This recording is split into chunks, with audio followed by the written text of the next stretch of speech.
Now to the US, where in the absence of any action by the Biden administration to address the border crisis, Texas took matters into its own hands on Wednesday, with authorities arresting illegal immigrants, charging them with criminal trespassing.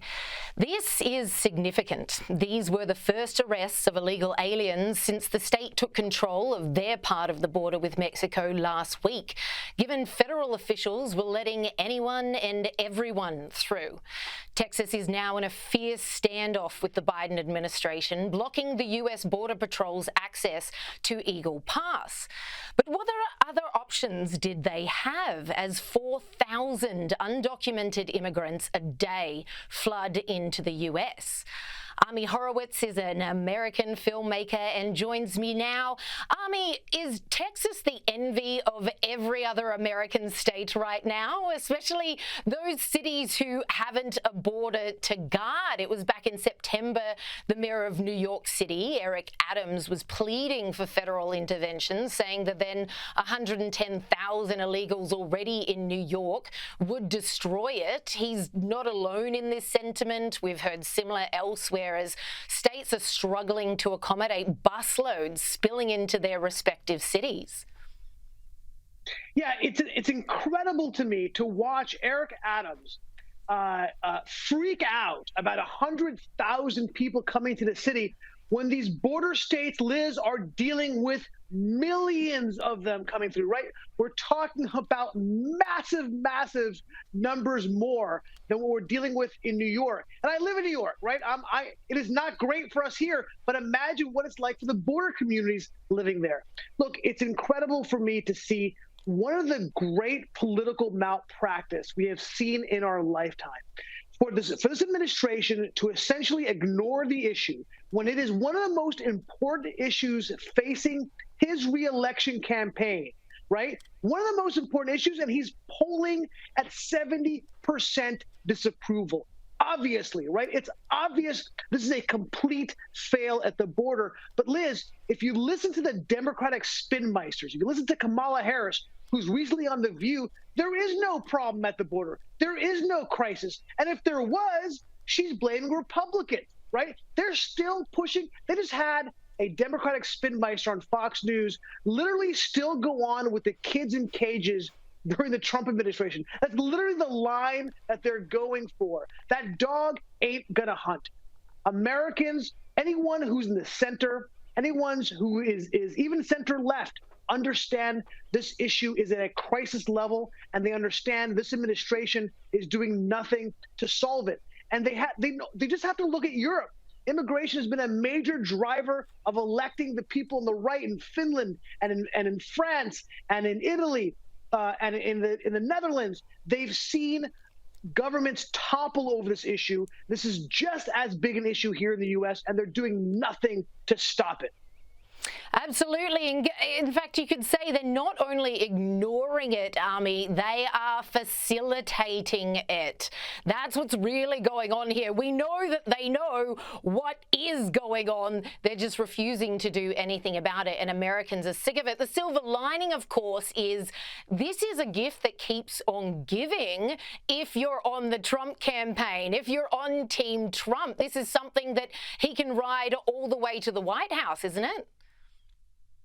Absolutely, no question about it. In fact, if I were Trump, right, or Trump's advisors, I would tell the president, the former president, I would say, look, if somebody asks you how's your day going, the only two words out of your mouth should be immigration and inflation. That's it.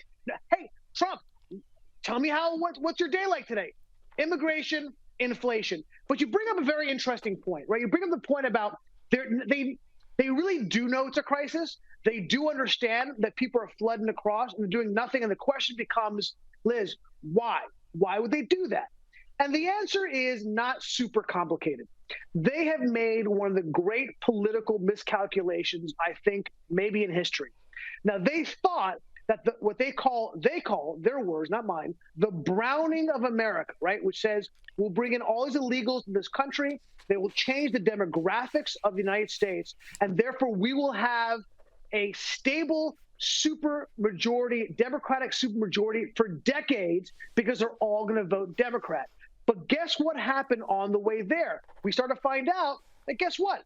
The next generations, they are all moving toward the Republican base. And now we're seeing that this is going to end up being one of the great miscalculations in history.